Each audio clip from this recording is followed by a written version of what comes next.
और इस वक्त की बड़ी खबर आ रही है, बीजेपी में शामिल हुए गौरव वल्लभ। आज सुबह ही उन्होंने कांग्रेस पार्टी छोड़ी थी। बीजेपी मुख्यालय में ली है पार्टी की सदस्यता। ये जानकारी इस वक्त सामने आ रही है। 2024 लोकसभा चुनाव से जुड़ी ये बड़ी खबर आपको बता दें। पार्टियों में इस वक्त देखिए आवागमन का जो सिलसिला है नेताओं का वो जारी है और इसी क्रम में बीजेपी में शामिल हुए गौरव वल्लभ। उस वक्त की तस्वीर आप देख रहे हैं। आज सुबह ही छोड़ी थी इन्होंने कांग्रेस पार्टी और बीजेपी का हाथ थाम लिया।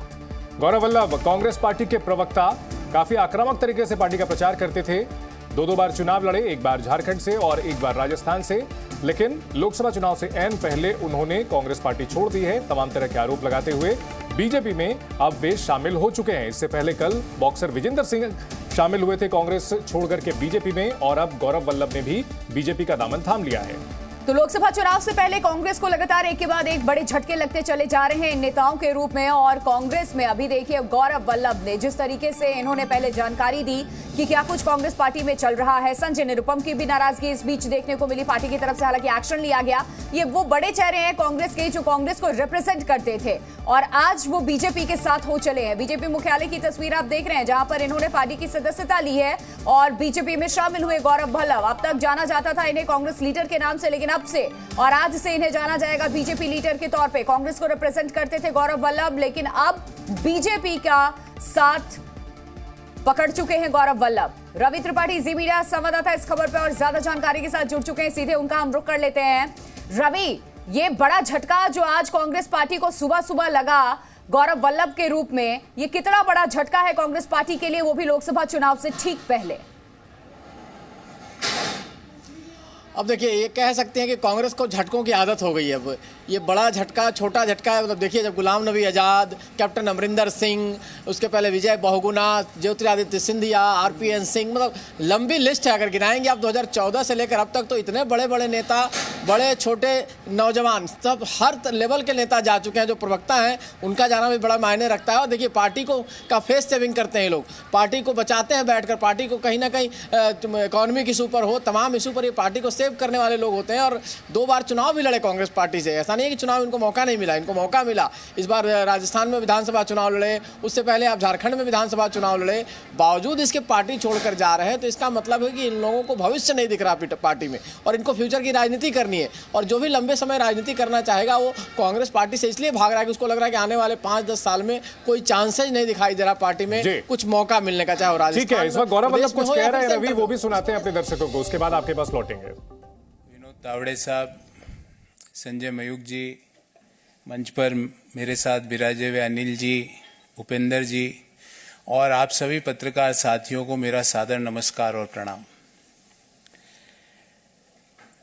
मैंने एक पत्र भी सुबह सोशल मीडिया के विभिन्न प्लेटफॉर्म पर डाला, आप लोगों ने जरूर देखा होगा।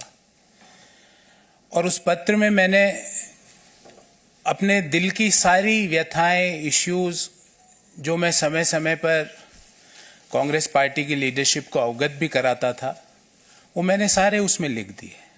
उसके अलावा मुझे कुछ नहीं कहना। मेरा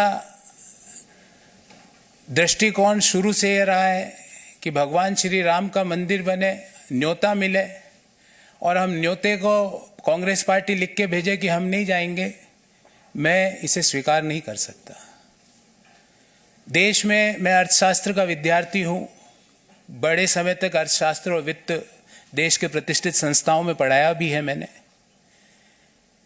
सुबह से शाम वेल्थ क्रिएटर्स को गाली, उन नीतियों को गाली, निजीकरण, उदारीकरण, वैश्वीकरण, जो पूरी दुनिया मानती है कि जो डॉक्टर मनमोहन सिंह जी और पीवी नरसिम्हा राव जी की सरकार ने किया, उन नीतियों को गाली।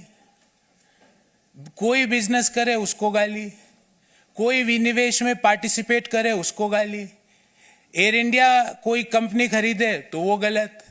तो मुझे लगता है कि कहीं ना कहीं जो नीतियां हैं और जो इश्यूज हैं उसको कांग्रेस पार्टी टैकल करने में कहीं ना कहीं बड़े गैप उसके अंदर आ रहे हैं। और मैंने अपनी चिट्ठी में भी यही लिखा है।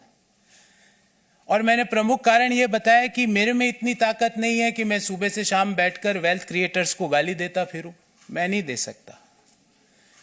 मेरे में इतनी ताकत नहीं है कि जब सनातन धर्म के ऊपर सवाल उठाए और मैं चुपचाप बैठ जाऊं, मेरे से नहीं होगा।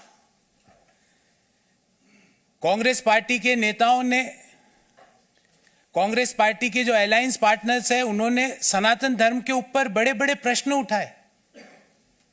क्यों उसका जवाब नहीं दिया गया? एक इश्यू तो आप छोड़ नहीं सकते ना, उस इश्यू को तो आपको जवाब तो देना पड़ेगा। मैंने सारे विस्तार से ये सारी बातें इस चिट्ठी में लिखी है। मैं आदरणीय संजय मयूख जी से आग्रह करूंगा कि मेरी इस चिट्ठी की एक प्रति आपको जरूर दें। जी न्यूज़।